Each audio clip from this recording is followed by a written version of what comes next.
Apa penyebab penyakit diabetes?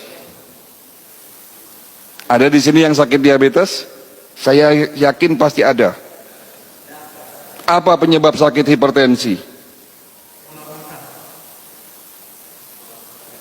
Apa penyebab sakit jantung koroner, stroke, dan seterusnya? Tubuh manusia secara fisik, ini kita bicara fisik dulu ya. Tubuh manusia secara fisik, bagian terkecilnya adalah sel. Jadi kalau ingin membuat tubuh bapak ibu sehat dan kuat, ya buatlah sel tubuh kita sehat dan kuat. Masalahnya, jika sel kita rusak, pada akhirnya organ kita pun akan rusak. Betul?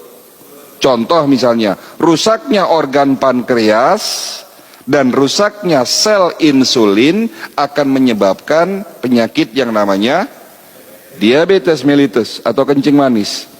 Rusaknya pembuluh darah di tubuh kita, baik pembuluh darah arteri maupun pembuluh darah vena, akan menyebabkan penyakit yang namanya hipertensi. Rusaknya sistem saraf pusat di otak yang disebabkan karena sumbatan, ya, menyebabkan penyakit stroke, Alzheimer, Parkinson. Jadi kalau ditanya apa penyebab kita sakit, rusaknya sel dalam tubuh kita. Pertanyaannya muncul lagi, apa penyebab rusaknya sel? Terlalu umum, Pak. Penyebab rusaknya sel adalah radikal bebas. Jadi teori radikal bebas ini adalah teori yang paling mendekati kebenaran.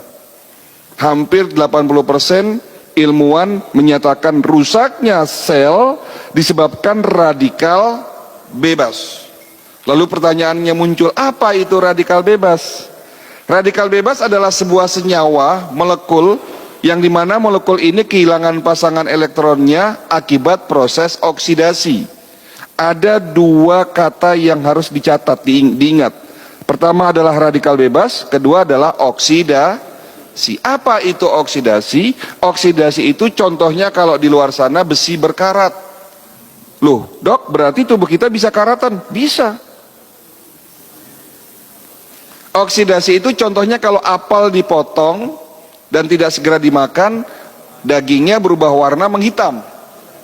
Oksidasi itu contohnya kalau di luar sana ibu ambil minyak goreng yang awalnya jernih, tetapi setelah dipakai digoreng berkali-kali berubah warna menghitam.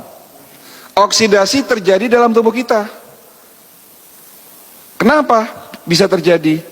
Karena stres, karena lingkungan, karena obat-obatan, dan karena gaya hidup. Makanan ini menjadi penyebab utama oksidasi. Apakah proses oksidasi bisa dihindari, dok? Tidak bisa. Saya, Bapak Ibu, sejak kecil sampai nanti mati tidak bisa menghindari proses oksidasi. Tetapi Allah Maha Baik. Adanya proses oksidasi, Allah menciptakan yang namanya antioksidan sebagai penawar, penetralisir terjadinya oksidasi agar tidak terbentuk yang namanya radikal bebas. Tolong ini dicatat, ini sedikit ilmiah ini, kayak orang kuliah ya, belajar ya. Jadi sekali lagi, karena oksidasi tidak bisa dihindari sehingga Allah menciptakan penawarnya namanya antioksidan.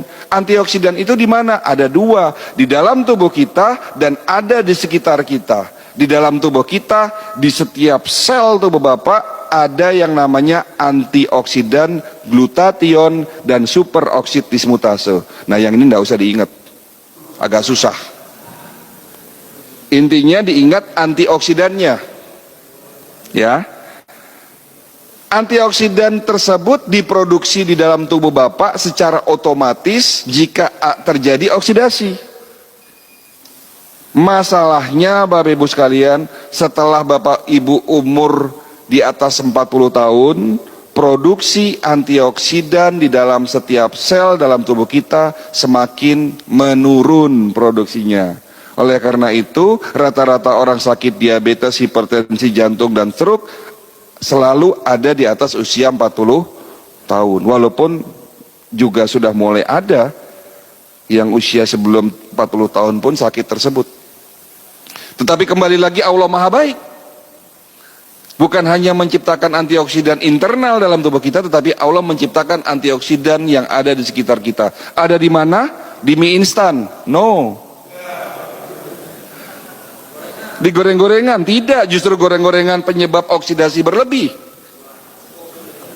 Tetapi ada di buah-buahan.